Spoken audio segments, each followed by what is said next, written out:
Uma muito boa tarde para os presentes,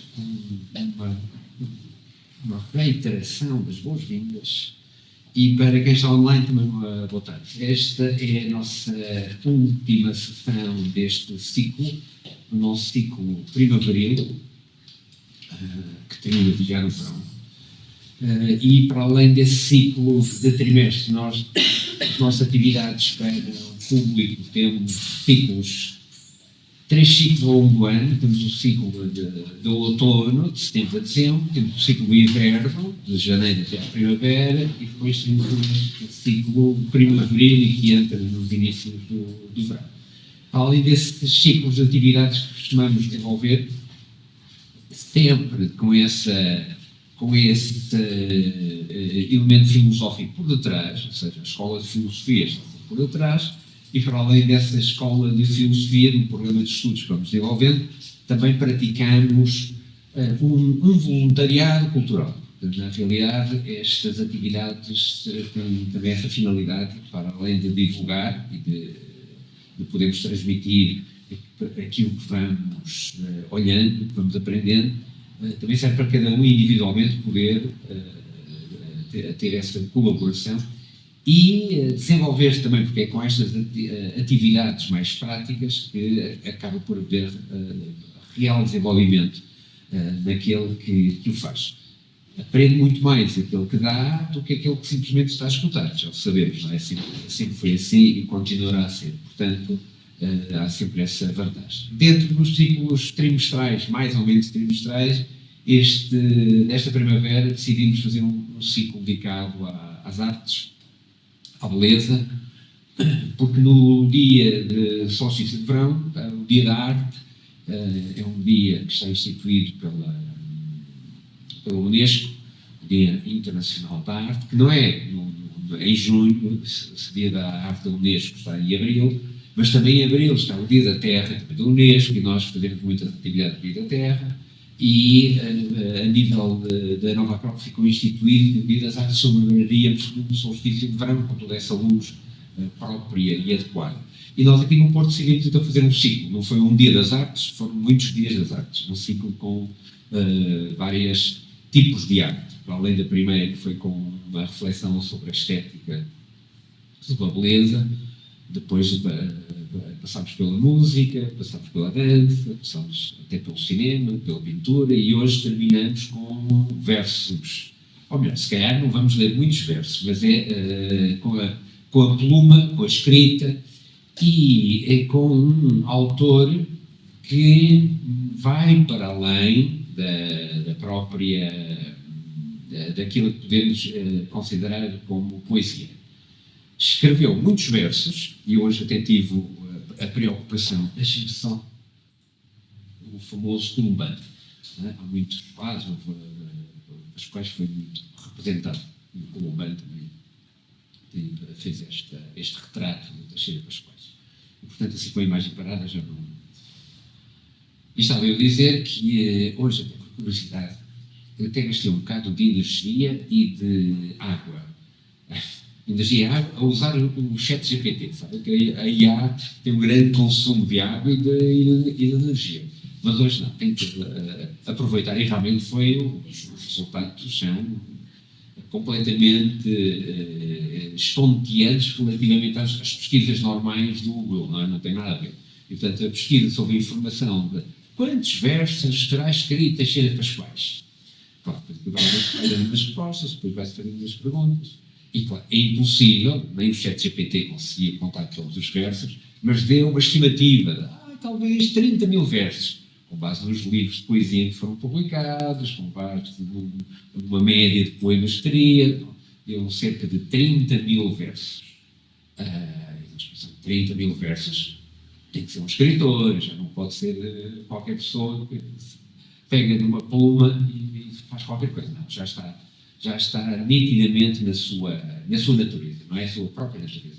Mas Teixeira Pascoais não foi apenas um poeta.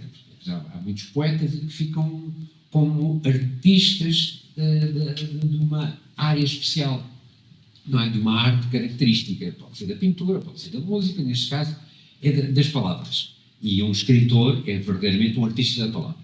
Nós conseguimos reconhecer quando há essa vocação, não é? Porque trabalha a língua de forma original. E aí percebemos, olha, está aqui um artista. Mas pode simplesmente ser um grande artista dentro daquela área. Só que Pascoais vai para além disso. Por isso é que decidimos colocar no título desta atividade o lema fundamental, por amor ao verso, de versos, mas o título como Mística e Filosofia em Teixeira de Pascoais. Mística porque há uma necessidade, podemos chamar ânsia, se quiséssemos, há um apelo a ir em busca daquilo que falta, não é? E, portanto, falta qualquer coisa, falta-nos algo, aquilo que nos falta muitas vezes é desconhecido, então há uma necessidade mais profunda dentro de nós e precisamos de algo mais. Esse podemos dizer que seria a essência daquilo que consideramos mística. A palavra mística vem dos mistérios, vem desses que eram candidatos a entrar em algum segredo da natureza, sempre num determinado tipo de atitude, mas a tónica fundamental que está por trás disso é sempre uma necessidade de união, não é? Necessitamos de unirmos. E unir porquê? Porque nós somos completos, sentimos que nos falta algo, então é essa necessidade de união. E filosofia, porque não é só uma atitude de estar abraçado, mas também é uma atitude de refletir sobre aquilo que está a fazer. E a obra de Pascoais tem muitos versos, a nível de prosa, também é uma obra gigantesca. E é uma obra que muitas vezes podemos considerar uma prosa que é poética. Só como curiosidade, e às vezes estas edições até ficamos um pouco meio, às vezes confusos, não sabemos bem, mas nós temos este livro na biblioteca já há muitos anos, O Grito que Deus Ouve, não é? Que aparece como autor Teixeira de Pascoais. E claro, está repleto de versos. Só que não são versos, ou melhor, não foram escritos como versos.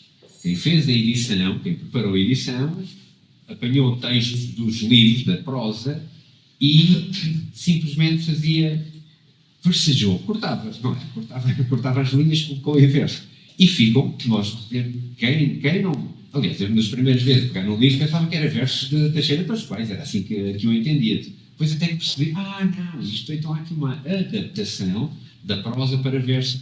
Revela o quê? Revela que essa prosa também tem uma carga muito artística e muito sentida, com essa possibilidade de transformar em verso. E é uma característica de Pascoais, é um grande artista, e mesmo a prosa que ele escreve não é uma prosa seca ou árida ou aborrecida, não. Sentimos que há muito ser humano ali por trás. Na sua fase final da vida, nos últimos 20 anos, escreveu várias biografias. Mas os estudiosos dizem que aquelas biografias não são propriamente uma biografia do biografado. Tem São Paulo, São Jerónimo, tem o Camilo, tem Napoleão, essas quatro, recordo, são nítidas. Mas o objetivo dessas biografias não é fazer a história da vida daquele personagem e aproximarmos àquele personagem. Tanto que conta-se com a biografia de São Paulo, alguns elementos da Igreja não gostaram muito da forma como o São Paulo acabou de ficar biografado. Porque o que Teixeira de Pascoais utiliza é, através dessas vidas, tentar entrar no aspecto humano e também colocar muito das suas reflexões. Ou seja, o que se vai encontrar nesses textos são muitas reflexões, muitas análises, muitíssimos aspectos daquilo que Teixeira de Pascoais vive dentro de si. Algumas dessas biografias são transformadas também em versos, não é? Há aqui textos que são dessas biografias, pelo menos de São Paulo tem. Para além das biografias, escreveu variedíssimas obras em prosa. Talvez uma das mais famosas que tem sido publicada e que nós vamos ler algumas passagens foi A Arte de Ser Português, que é um texto já de 1914, foi das primeiras obras mais expositivas de um pensamento. Não foi a primeira, mas ali expôs o pensamento, tanto que de alguma forma fica nessa Arte de Ser Português, é quase a doutrina da saudade. Sabemos que Teixeira de Pascoais foi o grande, aliás, na sua época, depois ele ficou muito admirado pelos seus contemporâneos, não é? As altas figuras da época, o Leonardo Coimbra, o António Sérgio teve polémica, depois no final já o António Sérgio também reconheceu, o Jaime Cortesão, o António Carneiro, sei lá, os artistas, podemos dizer que a elite, no bom sentido cultural e intelectual da época, considerou, eu vou depois ler um textozinho, uma pequena introdução do Jaime Cortesão, que apareceu na revista Águia, sobre Teixeira de Pascoais, era sobre um livro, e dá para perceber o respeito, a quase veneração que se tinha por Teixeira de Pascoais. Teixeira de Pascoais era uma espécie do mensageiro da saudade, não é? Do mensageiro da saudade, de um sentir específico, de uma característica muito particular, e é nesse período que, de alguma forma, há uma renovação de algum pensamento português. Hoje em dia, quando às vezes há referência à filosofia portuguesa, é muito fruto deste período, e Pascoais teve aqui um papel importante. Bem, não querendo fazer uma biografia de uma ponta à outra, mas temos que ter algum enquadramento. Nasceu em 1877 e faleceu em 1952. Portanto, tem uma vida ainda bastante extensa, muito profícua e de algumas aventuras. Aventuras interiores, não aventuras exteriores. Às vezes as aventuras interiores são essas mais profundas que se podem viver. Porque a nível exterior não teve grandes aventuras. Ele nasceu em Gatão, portanto, no solar de Gatão, solar de Pascoais. O nome dele de batismo, Joaquim Pereira Teixeira de Vasconcelos. Este é o registro de batismo. Depois, quando começou a escrever, utilizou Teixeira de Pascoais. Pascoais era o nome do solar.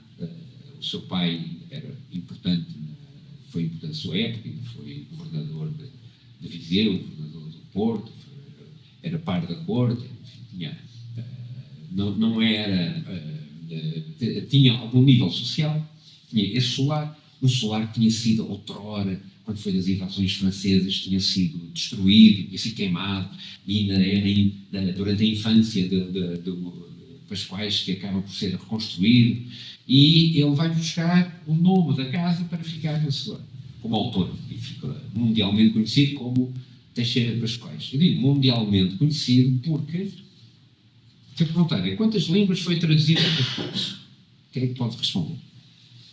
Quantas línguas foi traduzido Teixeira de Pascoais?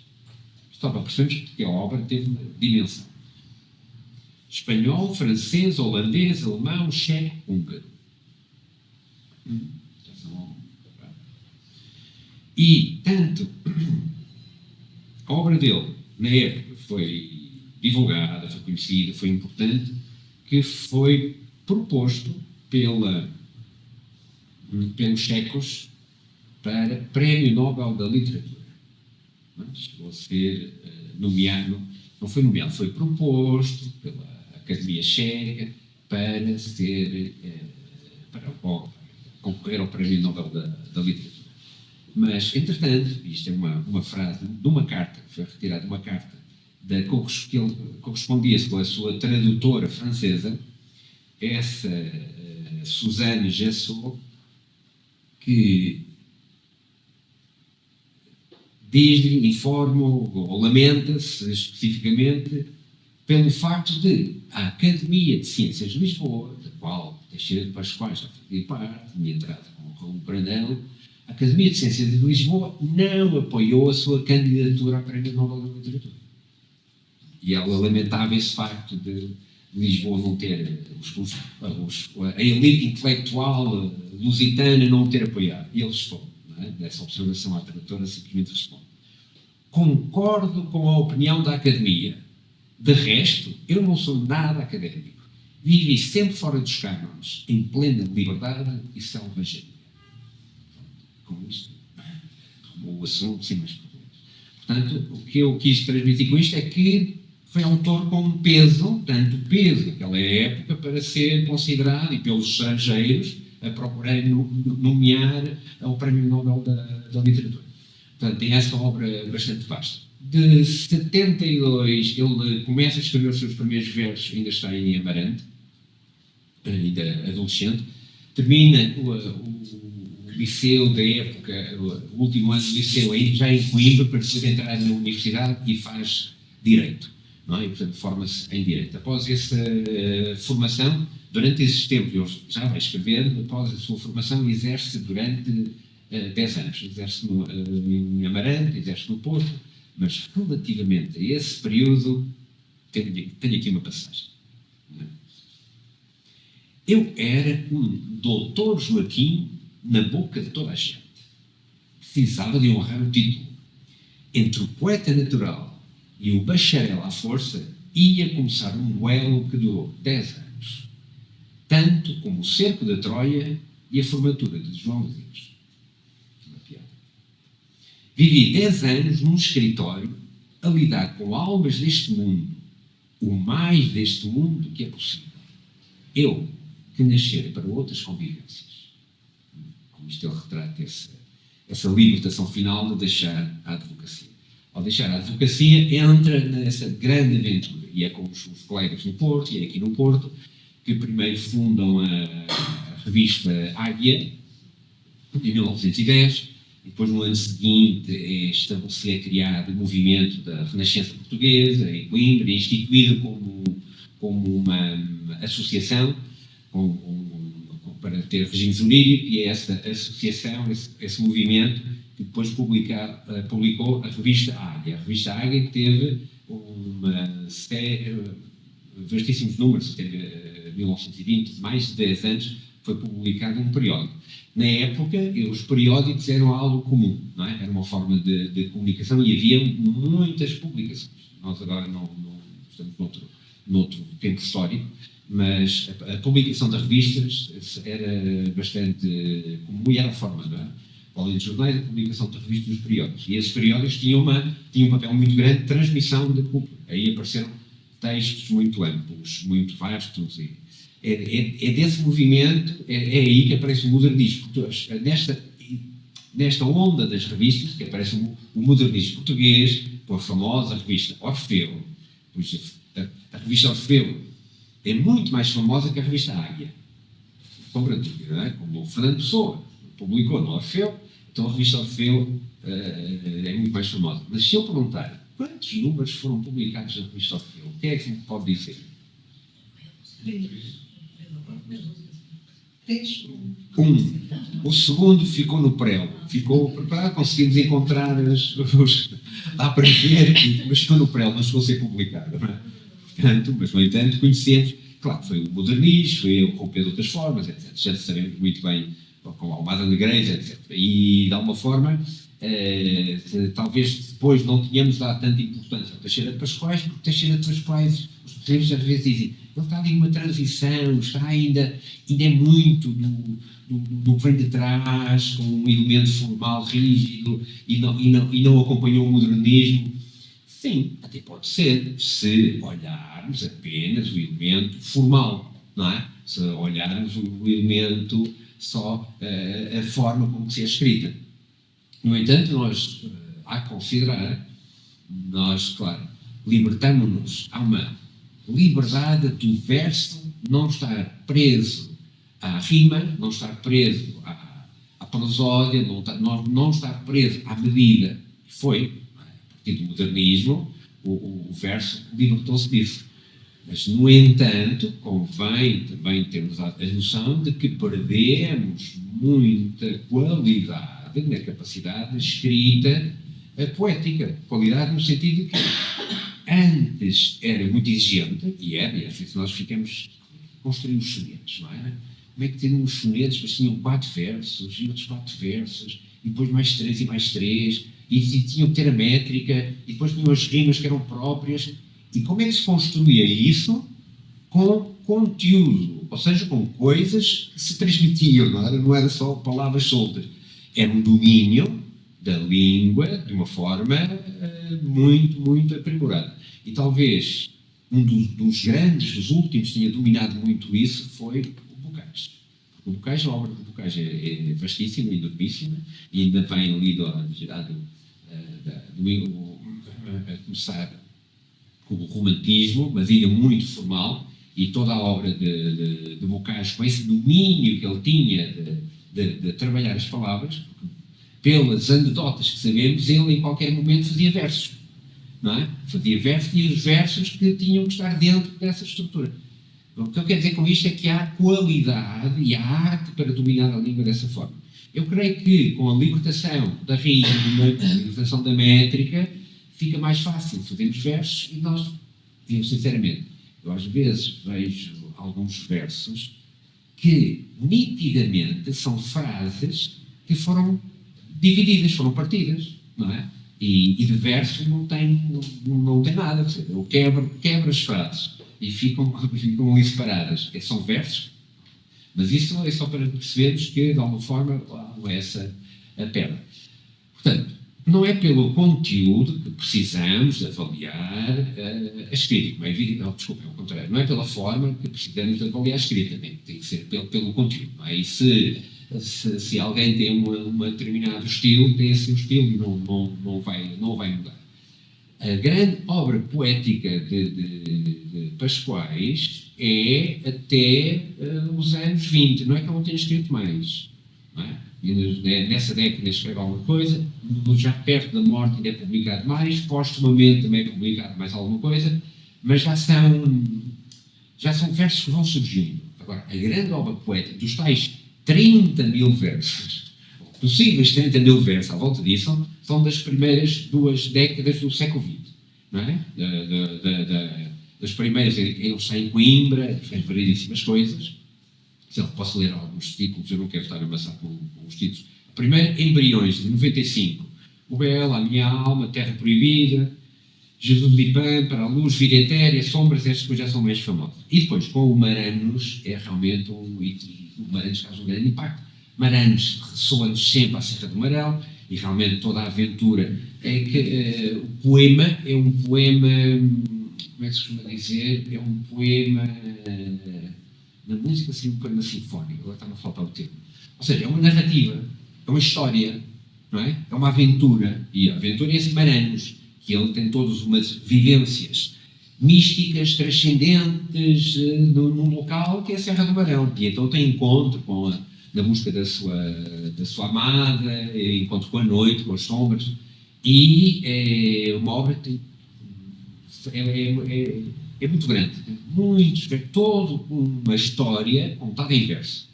Isso causou uma grande... Causou impressão. Tanto causou impressão que o Jaime Cortesão, portanto, e é desta altura, o Maranos deve ser publicado em 1911, o Jaime Cortesão, na Águia, publica um artigo, O Poeta Teixeira Pascoais. E agora só para sentirmos um bocadinho a aura com que o Pascoais ficou. Para pôr desde já ao lado de Camões, de Antério e de Junqueiro, está o nome altíssimo de Teixeira Pascoais. Na geração moderna é ele a mais alta personificação do gênio da raça e o que mais atento ouvido prestou ao mistério e o que da lira mais sublimes e nunca ouvidos acordes tirou. Vamos encontrar muitas vezes o gênio da raça, a raça que na altura era normal, não é? O conjunto da nação, uma identidade cultural, então era a raça. Portanto, não tem o conteúdo que tem nos dias de hoje. Ele é o eleito, com maiúsculas, que sonha a libertação da humanidade e a redenção do universo. Aquele que crê na sua raça numa nova civilização lusitana. o depositário das mais sacras promessas e levantadas virtudes de uma raça grandiosa. Quem nunca o leu, não conhece bem a alma da sua raça. E os que o não leram, de olhos comovidos, num enlevo crescente, rendidos de agradecimento e admiração pelo poeta, é porque no lugar do coração têm uma pedra. Ou porque acordaram tarde demais para ver despontar a nova aurora espiritual que ilumina o mundo. E depois, já em curtição, termina o artigo a falar do Mananos, e que tinha acabado de ser publicado. A tragédia do poeta com as suas visões e o mais titânico esforço do poeta português para desvendar o mistério. Todo o poema é cheio de altíssima inspiração, de transcendência e profundidade, mas os cantos maranos, a saudade e Dom Quixote, a Anunciação, os pastores e a revelação final são dos mais extraordinários que se têm escrito na nossa terra. Tão levantado e sublime ele é, que é possível que alguém o não entenda. Depois tem isso, não é tão elevado, depois para entender pode ser difícil. Mas isto, já em corrupção, um grande historiador do futuro, etc., mas era um dos grandes intelectuais da época, e percebemos o impacto que Pascoais vai fazer. E daí para diante continua. Essa sua ação, ele tem uma ação cívica notória, não é? Destes períodos, primeiro da Águia, ou seja, ao fundar a revista Águia, depois do movimento da Renascença, e é até 13, 14 que ele está no Porto e com grande atividade. Mas depois desse período retira-se para Gatão, Amarante, a casa de Pascoais, o solar de Pascoais, numa vila de Gatão, que é perto de Amarante, e para aí se retira e vai passar o resto da vida. Claro, desloca-se, evidentemente, mas vai ser o seu centro. Não fiz referência que ele, em 1910, tinha feito uma viagem a Londres, que foi a sua viagem que ele fez no exterior, e não precisou de viajar mais. Então, vai estar em Gatão, vai estar em Pascoais, Solar de Pascoais, e pelo Solar de Pascoais vão passar muitos dos grandes intelectuais, no bom sentido da palavra, que hoje em dia às vezes falar intelectual, mas os grandes da cultura da época, e de Espanha também, o Miguel Unamuno, que ele tem correspondência com o Unamuno, e a correspondência até deu depois um livro que foi publicado, e recebe também o Unamuno em Pascoais, e todos os grandes deste círculo cultural que existia em Portugal. Portanto, os temas da poesia, ou seja, a temática poética vai de alguma forma diminuindo da intensidade, e os textos de expositivos começam a ter um maior peso. Todos esses textos expositivos são reflexões, e por isso têm uma carga, têm uma intensidade que nós percebemos, atenção, que está aqui alguém que pensa, não é simplesmente a dizer qualquer coisa. E a obra vai estar repleta disso. Inclusive, volto a referir, as próprias biografias que ele vai utilizar mais para isso do que propriamente preocupado com o biografado em si, não é? É essa a finalidade. Da arte ser português, ele vai escrever esse texto, é uma espécie de evangelho da saudade. É um exagero, mas ele e realmente é Teixeira Pascoais, e depois esse fica o tema da saudade, que vai fazer referência e vai trabalhar isso. Há uma certa polémica, há uma grande polémica com o António Sérgio, que o António Sérgio diz, mas a saudade, todos os povos têm saudade, todos os povos têm, há sempre, ou seja, isso é uma originalidade lusitana. O António Sérgio fez polémica na revista Águia com ele. E o que Pascoais defendia, há alguma particularidade nesse sentir luso. Portanto, não era diferente dos outros. Claro, todos os povos têm que ter uma palavra para fazer referência daquilo que se lembram, aquilo que passou. Mas Pascoais diz que é mais do que isso, porque não é só aquilo que passou. E de alguma forma, Pascoais conseguiu perceber é que isto não era só uma questão de estar nos poetas ou estar nos artistas. Ele também reconhece que estava no povo. Não é? Ou seja, que o povo que na cultura popular, nas tradições populares, na poesia popular, o Jaime Cortesão vai fazer um grande trabalho de recolha de poesia popular, e nessa poesia popular, quem é o autor? É o povo. Não é? Nós percebemos, olha, aqui há uma forma de sentir, há uma forma de estar. E ele reconhece que nessa escrita nessa literatura, também há vestígios dessa atitude de uma saudade, que ele vai definir fundamentalmente, vai fazer uma síntese e vai procurar fazer uma síntese. Porque uma das coisas que existe em Portugal, na psicologia portuguesa, é o paradoxo. Podíamos agora, não vamos desviar muito, mas aquilo que é o contraditório é muito característico na nossa forma de pensar. Nós muitas vezes temos os extremos. E o Pascoais define esta saudade como uma capacidade de conciliar esses paradoxos. E esta saudade, pois os especialistas vão dizer, a saudade já vem do tempo, já foi Dom Duarte que no século XV, ao escrever e escreveu a palavra saudade e já definiu o que era a saudade. Enfim, depois essas definições da psicologia podem não ser assim tão precisas, tão científicas, mas o que Pascoais diz sobre a saudade é que é esse misto, uma síntese, uma mistura entre lembrança e esperança. Portanto, e com passado e futuro. Porque a saudade não é apenas nostalgia, não é apenas só querer viver no passado. E a nostalgia, muitas vezes consideramos a nostalgia que não é muito... Quer dizer, recordar coisas do passado está bem, convém, a memória é fundamental. Mas a nostalgia já começa a ser uma tentativa de voltar a viver o passado. Não é? Já é essa uma espécie de tu começar a sentir tristeza por não voltar a viver aquilo. Portanto, nostalgia, temos de ter muito cuidado em ser nostálgicos, porque o tempo não volta para trás, já bem sabemos. Por isso, a saudade não é apenas isso. A saudade é essa recordação, claro, há uma memória, vimos de algum lado, mas para além de sabermos de onde vimos, para além de sentirmos, de ter isso mais ou menos no consciente, no subconsciente ou no inconsciente, também temos esperança do futuro. Ou seja, é uma mistura entre a recordação de onde vimos e uma esperança de chegar à meta. Claro, e isto em termos mais, se tivéssemos mais metafísicos, mais elevados, mais num sentido antropológico mais profundo, seria, num sistema platónico, essa recordação, a reminiscência platónica, o que é?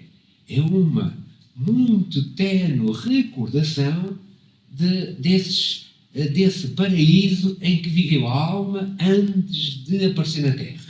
E, portanto, tem ali uns laivos, há qualquer coisa que nós às vezes tem um déjà vu. Será que é de outro momento? Será que é de outra coisa? Não, mas há, para Platão, a alma, antes de aparecer na Terra, vivia em momentos num plano luminoso, num plano mental de luz. E ao cair na Terra, esquece isso, mas lá no fundo fica qualquer coisa, fica alguma reminiscência desse sítio de onde veio. E a esperança é o quê? A esperança é também esse regresso à casa do Pai. Não é? Qual é a casa do Pai? A casa do Pai é esse local de onde a nossa alma saiu em muitos tempos atrás, mas que em algum dia, em algum momento, o nosso caminho, a nossa passagem pela Terra não é mais do que uma viagem para a aquisição de aprendizagem, para a aquisição de sabedoria, mas que o destino, inevitavelmente, vai estar nesse local de onde saímos. Portanto, nesta saudade, além dos seus aspectos mais prosaicos, mais do dia-a-dia, também se pode referir a esta metafísica da alma, que é da mais elevada que podemos conceber. Não é? Um vestígio, uma recordação de uma fonte, de uma terra de paz, de luz e de harmonia, e o desejo, a esperança de voltar a esse momento. Entretanto, vamos depois vivendo as outras coisas mais próximas de nós.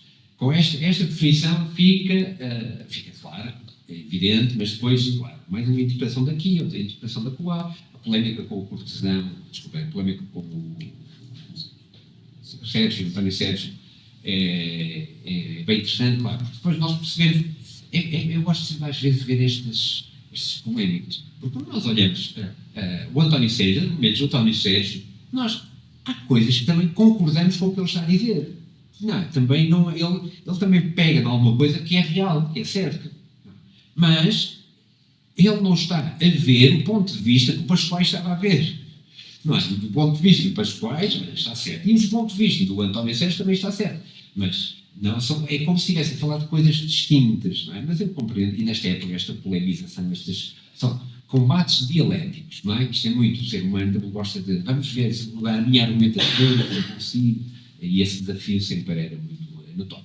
Bem, da arte ser português, vamos ver alguma passagem da arte ser português. Espero não ser muito maçudo, mas é para ter um pouquinho de contacto com algumas das ideias, porque as ideias que Teixeira Pascoais vai expor são ideias vastas, profundas, não são e são um todo coerente, que é o mais curioso.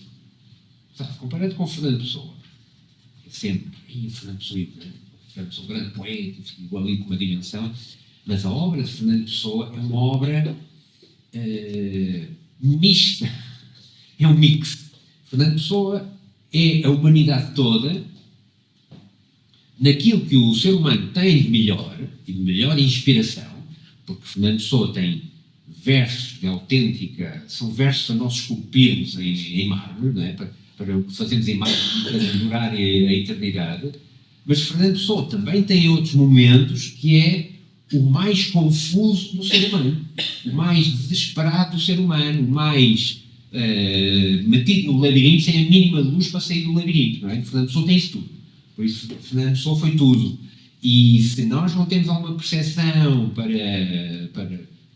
se nós não temos alguma noção de perceber este multifacetismo que Fernando Pessoa tem, todos os grandes heterónimos, às vezes podemos ficar confusos com a obra de Fernando Pessoa, porque há coisas que realmente são sublimes, extraordinárias, mas depois há outras que a pessoa fica, mas não, a perceber, olha, naquele dia ele estava Ricardo Reis, e no outro dia estava Álvaro Campos, há que perceber isso em Fernando Pessoa.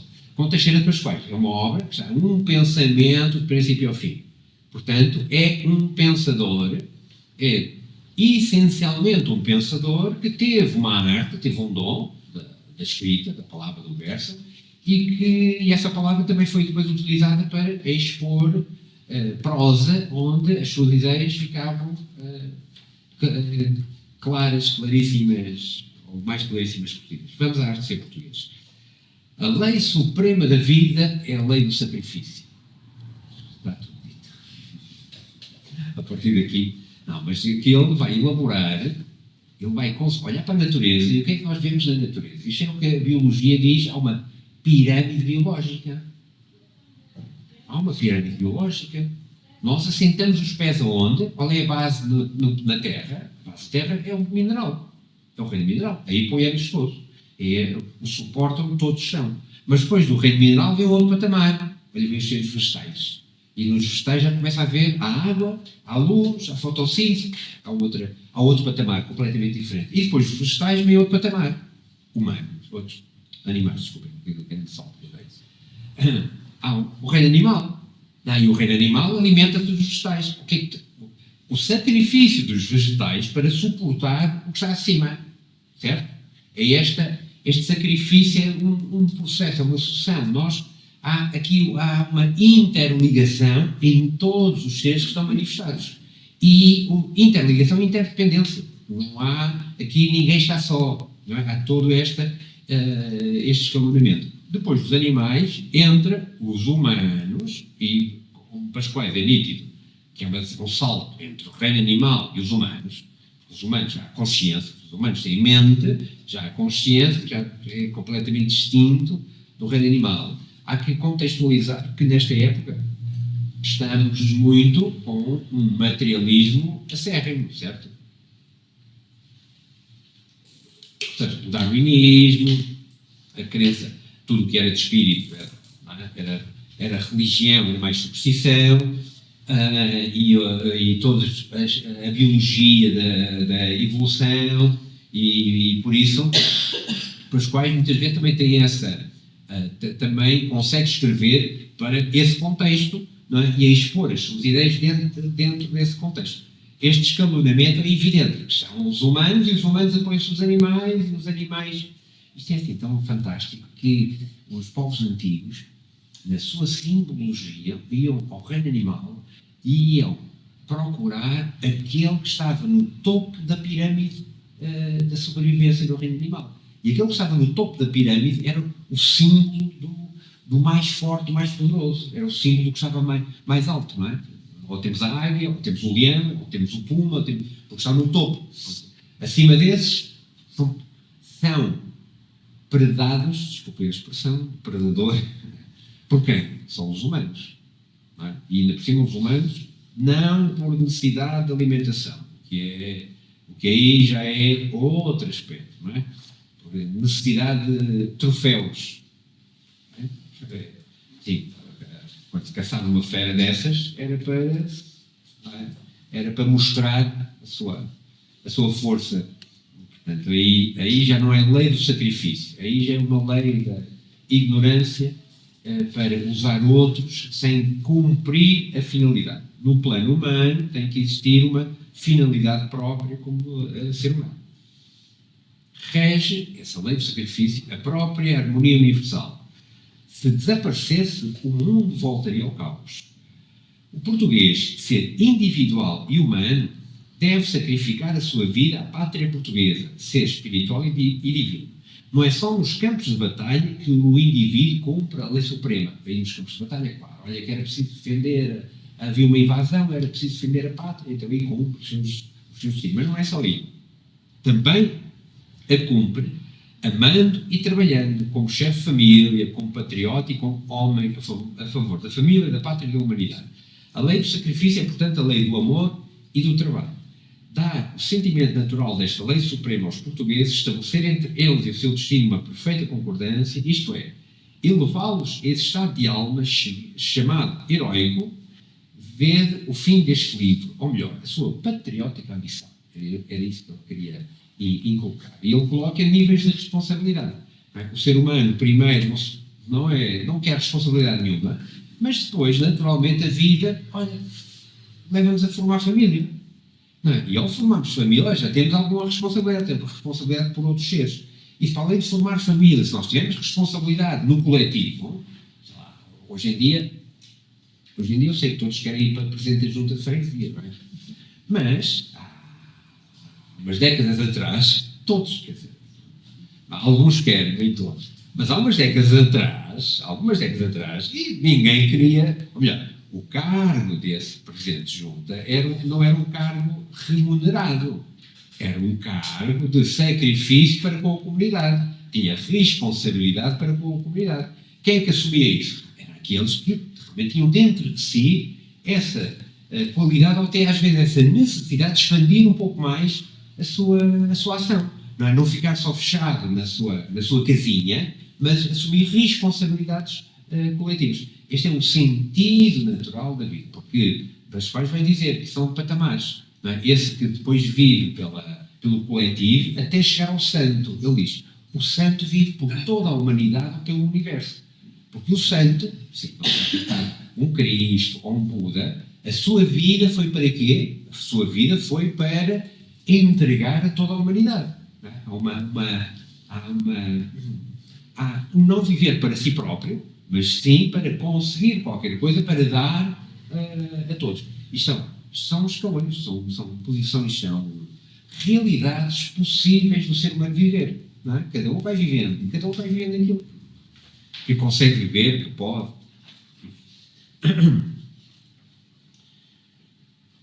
A complexidade em biologia significa perfeição.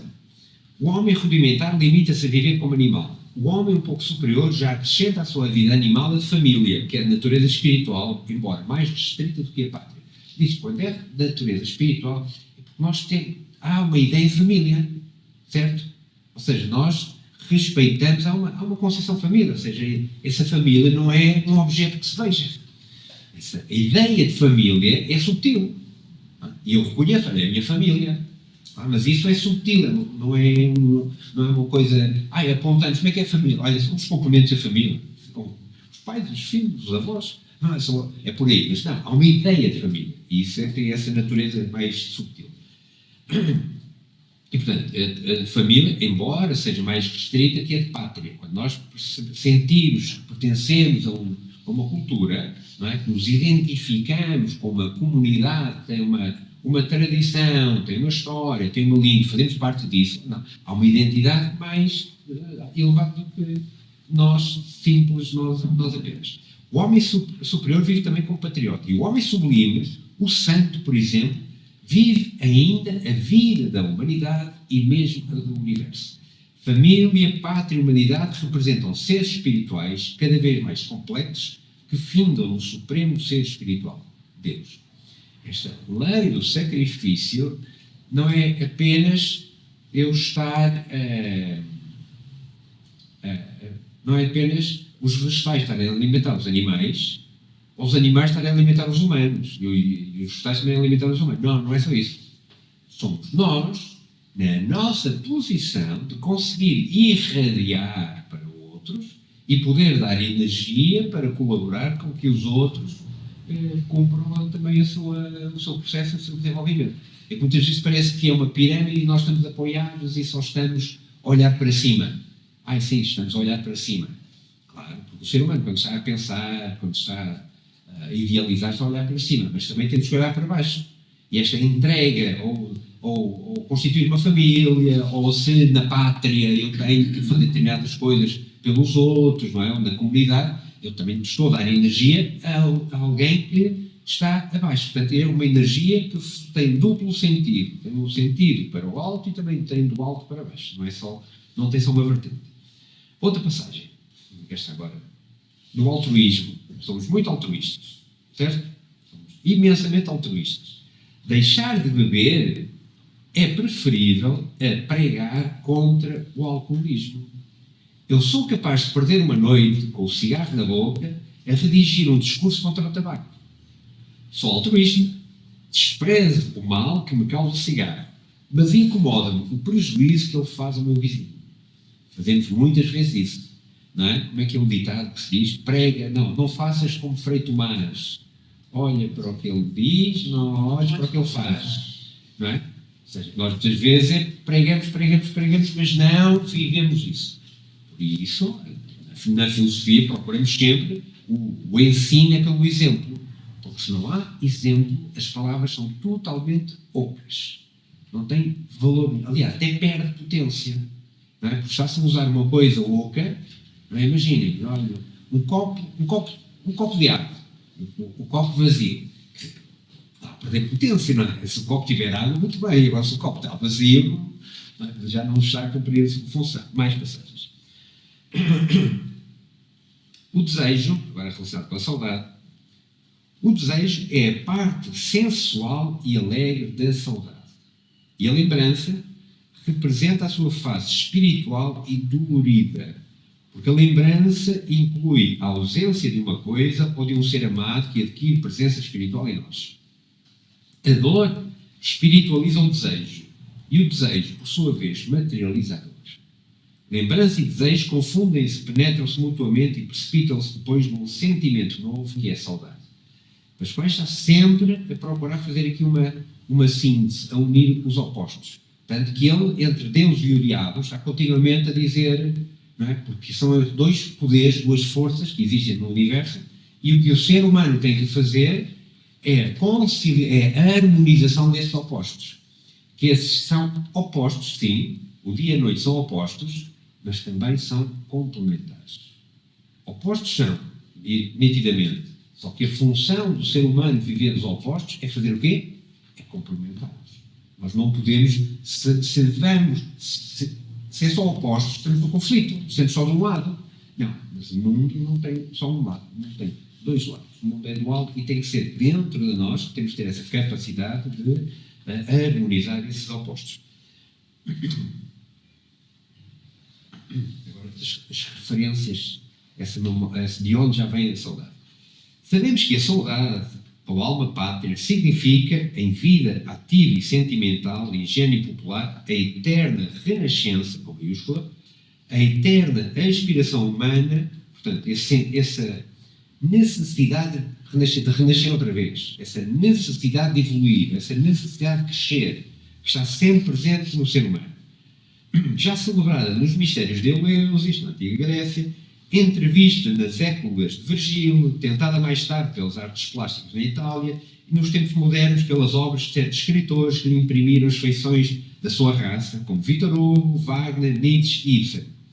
Mas só instintivamente sentida pelos nossos poetas, incluindo o povo. Ora, o facto intelectual querido e o facto espontâneo diferem essencialmente, como o retrato da fisionomia retratada, o morto do vinho. O que ele está aqui a dizer é que, com esta ideia desta síntese da lembrança e da esperança, do desejo e da dor, com esta, o entender isto já está num patamar para se conseguir trabalhar com uma realidade que sempre esteve presente no povo, sem poderem racionalizar isso, sem poderem teorizar isso, teve nos mistérios de Eleusis e por aí fora, eventualmente historicamente pode não ser tão real, mas a ideia está interessante no sentido que essa necessidade evolutiva está em todos os tempos e em todos os lugares. Quando se começa a refletir sobre isso, quando se começa a pensar nisso, quando se começa a sistematizar, isto na prática acaba por ser uma sistematização e entender como é que nós funcionamos. Vamos ver se não...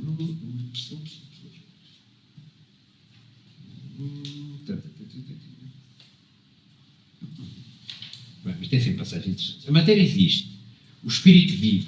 Porque viver é ser consciente. Ou antes, o espírito existe na matéria e a matéria vive no espírito. Espírito e matéria são as duas faces do enigma. A natureza inicial, diabólica, e a natureza divina e final.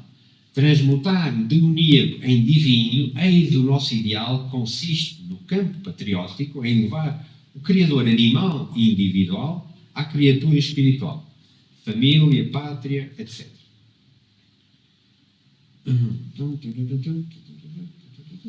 Está aqui uma passagem muito grande que vou saltar, já estamos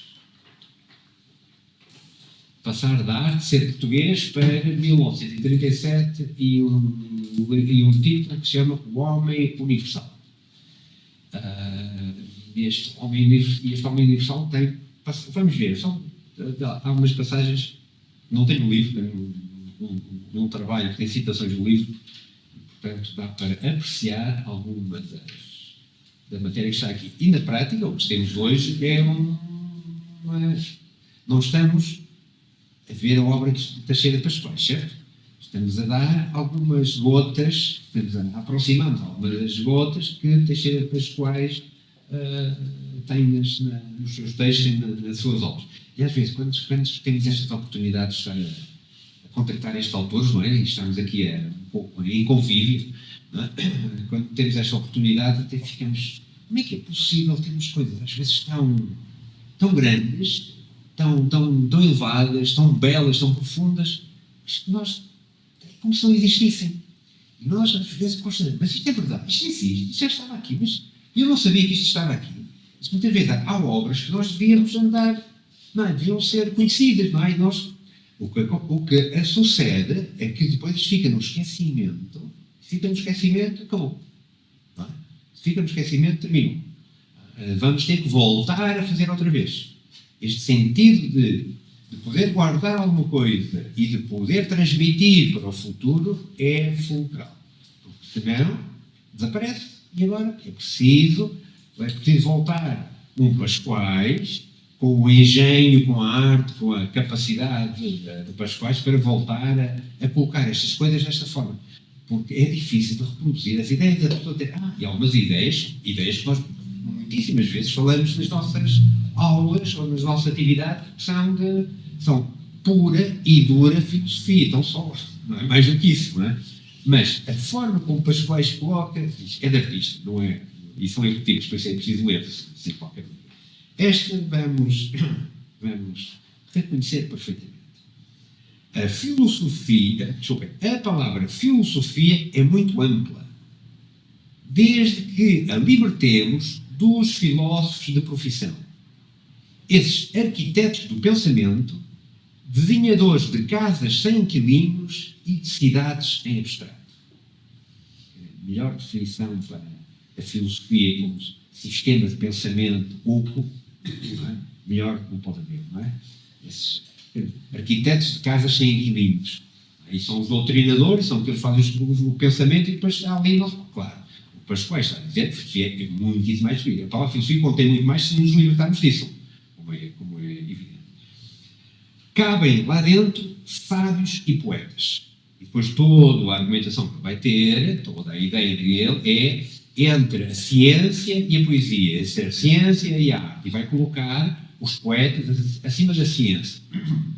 Não no sentido que a ciência não seja necessária, mas que o artista tem a capacidade de fusão, coisa que o cientista não tem. Isto é fácil também de perceber. E ir além da razão, também temos que ter muito cuidado, porque nos dias de hoje também temos muito, não é razão, é o sentir, é o sentimento. Sim, nós recorremos muitas vezes, quando estudamos, temos um esquema, nossa, começa logo nas aulas, nas primeiras aulas da Nova Cal, temos logo um esquema que vai servir para o futuro, que é a nossa famosíssima Constituição Septenária, que a maior parte dos que estão aqui conhecem. E, portanto, nessa estrutura, nós temos níveis e temos um nível de razão, uma razão mais pura e outra razão mais misturada com interesse. E abaixo disso temos emoções, temos o chamado astral. E acima da razão temos a intuição.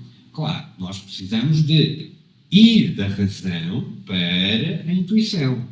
Mas para chegar à intuição temos de ter conquistados a razão. E hoje em dia, muitas vezes, vemos alguns gritos para deixar a razão de lado, mas o que está a acontecer é que estamos a ficar só com a parte de baixo da razão. O que é, convenhamos, que não é aconselhável. Portanto, esta intuição é o que nos permite a unidade, a unificação. E o poeta, toda a argumentação dos pais vai ser essa ideia de que o poeta une-se, o poeta tem essa capacidade de síntese, de viver e de não haver separação. Enquanto que o sábio, o cientista, é um processo dual. É assim, quando nós estamos a estudar alguma coisa, temos que observar. Há um objeto que é preciso observar e há um sujeito, um observador. Isto nada de novo, é perfeitamente natural. Ele vai completar os dois, porque os dois são necessários. Os dois chegam, há uma passagem que diz, os dois chegam à verdade, não é? Só que são vibrações distintas. Mais algumas passagens. Tenta saltar esta. A ciência e a poesia não se excluem, complementam-se. O inimigo da poesia não é o sábio verdadeiro, mas o pseudocientista, muito pedante do que imagina saber oficialmente. Conhecemos alguma coisa disto? Isto é dos anos 30, tem quase 100 anos. Portanto, às vezes nós estamos aqui a dizer umas coisas, parece que estamos a inovar ou a descobrir a pólvora, não é? E vou ficar só com as citações, não vamos estar muito mais tempo. Ao universo científico, prefiro o poético, embora sejam ambos igualmente verdadeiros, ou mesmo contemplado de dois pontos diferentes. O mesmo contemplado de dois pontos diferentes.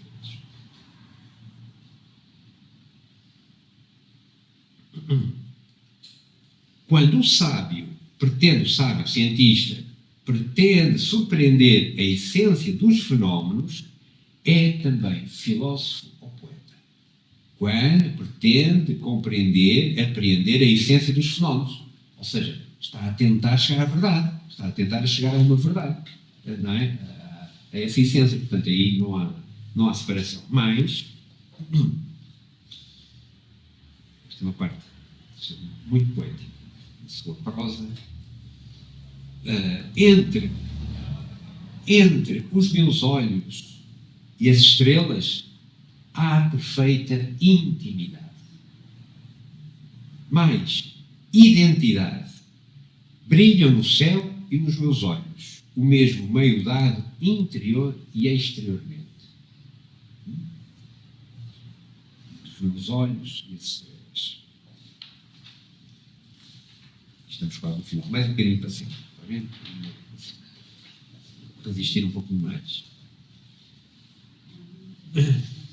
Nesse esquema, nesse processo, nesse sentir evolutivo, já fiz referência aos quais trabalham com essa ideia de um processo, não é? E de alguma maneira há um mistério que perpassa na natureza, e o mistério no reino animal, no reino, mineral, tem uma possibilidade de viver, no reino vegetal outra possibilidade, animal e humano. São contínuas etapas, não é? Etapas. O mistério tem esse processo e os humanos continuarão. O destino do homem é ser a consciência do universo em ascensão perpétua para Deus. Este Deus não temos que ver o Deus, é o grande mistério. Nele, no homem, vive silencioso e prisioneiro o fantasma do seu arquiteto. Vou reler.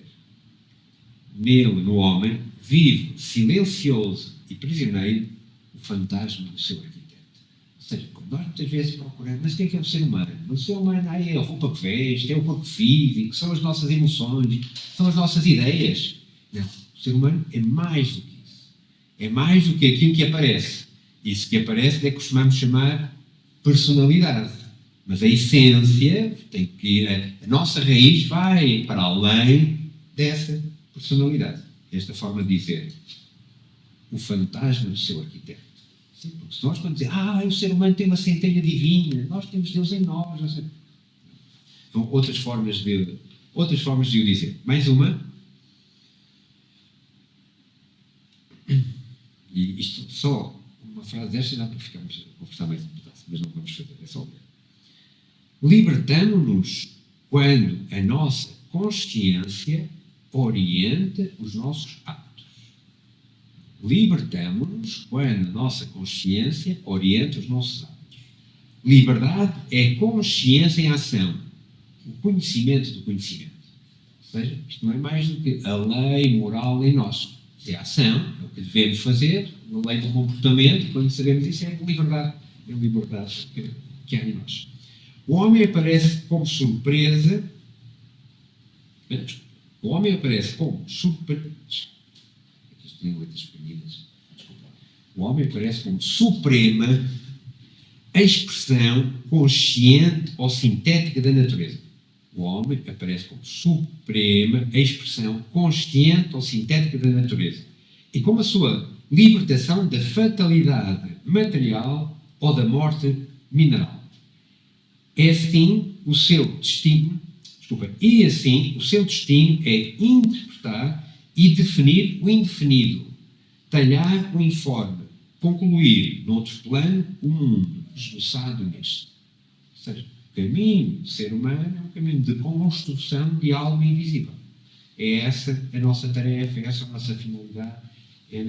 São esses os instrumentos que temos. Se ao ser humano foi dado um fogo, se o mito prometeu, não é? Prometeu, roubou o fogo do Olimpo e deu-nos um fogo.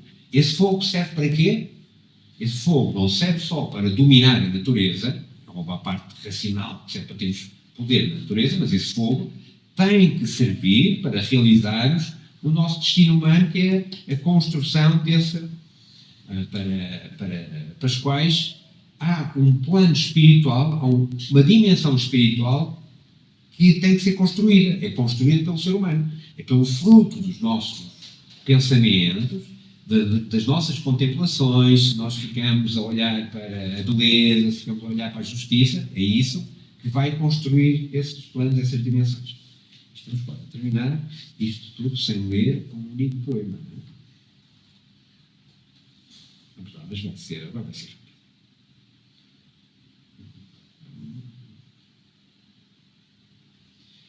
Em toda a casta de...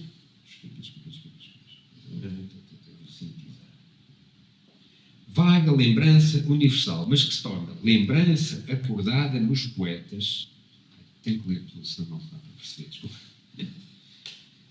E isto não é só dele, isto agora é que do autor preferido. Verifica-se em síntese que Deus, pelo seu próprio ato criador, atesta uma transcendência que, tornando-se interior, portanto, imanente ao homem, quer por uma certa continuidade física, revigorada por uma encarnação que, antes de ocorrer no homem, eclodiu em toda a casta de animais e vegetais, toda a natureza, quer pela memória presente em todas as criaturas sob a forma de uma vaga lembrança espiritual. não é? Essa reminiscência de algo, essa reminiscência da casa de onde sempre, uma reminiscência do pai, esta vaga lembrança de algo, mas que se torna lembrança acordada nos poetas. Os poetas despertam para essa realidade. Ainda que esquecida nos outros, que são poetas esquecidos. Esta forma de dizer está fantástica.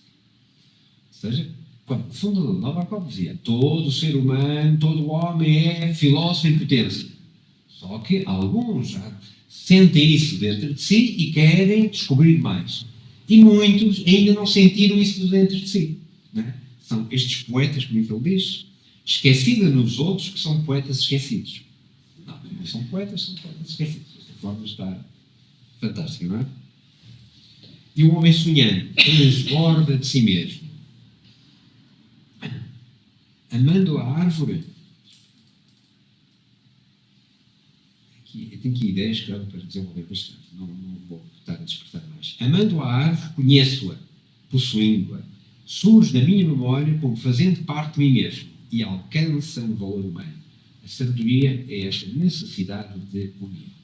Volto a reler. Amando a árvore, conheço-a, possuindo-a. Que é diferente de conhecimento. Conhecimento nós podemos catalogar tudo e conhecemos. Agora, quando estamos unidos amando a árvore, não é? É uma sabedoria que também é amor, porque também só se conhece a essência se há essa união, não é? Se há esse amor. Se não há isso, conhecemos a aparência. Não, conhecemos, olha, sabemos que é uma árvore, não vamos contra ela. Conhecemos a casca da árvore, não conhecemos a natureza profunda da árvore. Conhecendo a natureza profunda da árvore, precisamos de unirmos a ela. Esse sentido de amor. Portanto, amando a árvore, conheço-a, possuindo-a. Surge na minha memória como fazendo parte de mim mesmo e alcança um valor humano. E desta maneira estamos a humanizar toda a natureza. Né? E nós estamos a respeitar toda a natureza. Nós respeitamos a natureza porquê? Porque ela acaba por ter um valor intrínseco em si e uma identidade até connosco próprios e não apenas usamos a natureza para nosso belo prazer, para a nossa exploração e para, enfim, já sabendo o que é que fazemos à natureza, ao ponto a que chegamos, não é por aí. Ainda temos... Quantos poemas? Estar a ouvir... A ouvir não é fácil. Já lê no poema. Para mudar o tom de voz, não é possível. Não, vamos terminar só com uma que já é conhecida, já temos lido mais vezes, mas dá para perceber. E é tirado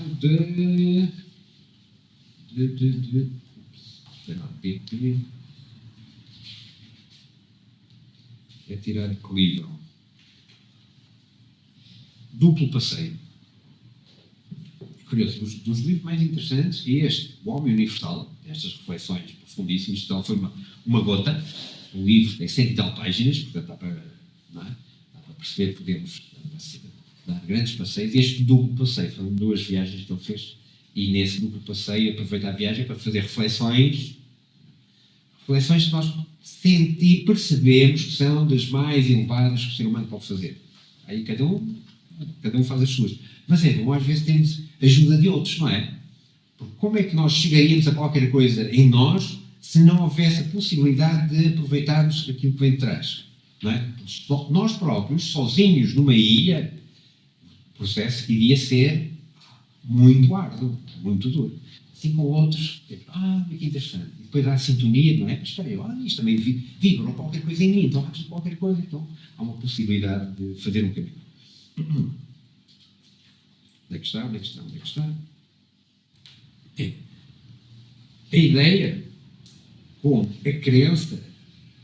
A ideia como a crença também vale por si mesma. Se eu fizer uma ideia de Deus, terei de acreditar em Deus. Se eu não fizer uma ideia do espaço, não posso acreditar na geometria. E assim, qualquer conhecimento científico deriva de uma crença na ciência.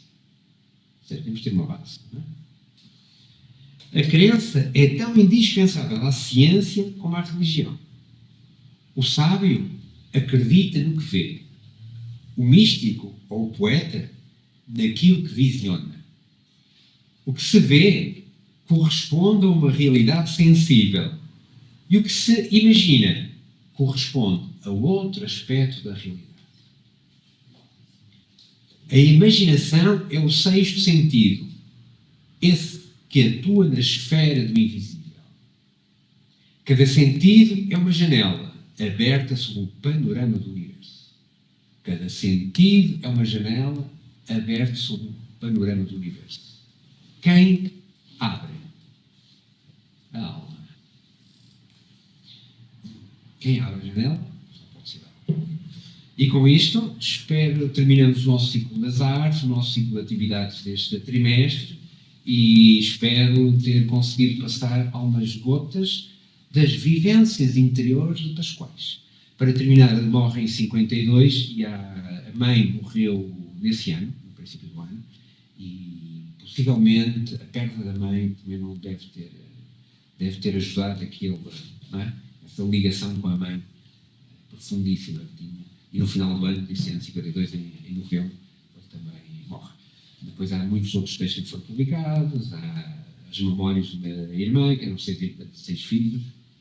E, portanto, há muito material sobre Teixeira Pascoais.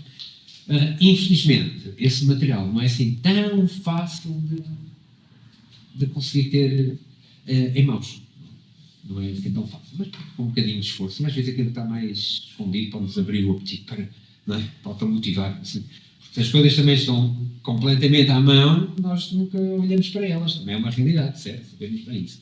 Portanto, às vezes pode ser que às vezes é motor este. Alguma questão? Alguma dúvida? Inquietação? Se não, quem está online, se tiver alguma pergunta, aqui presentes, não me parece.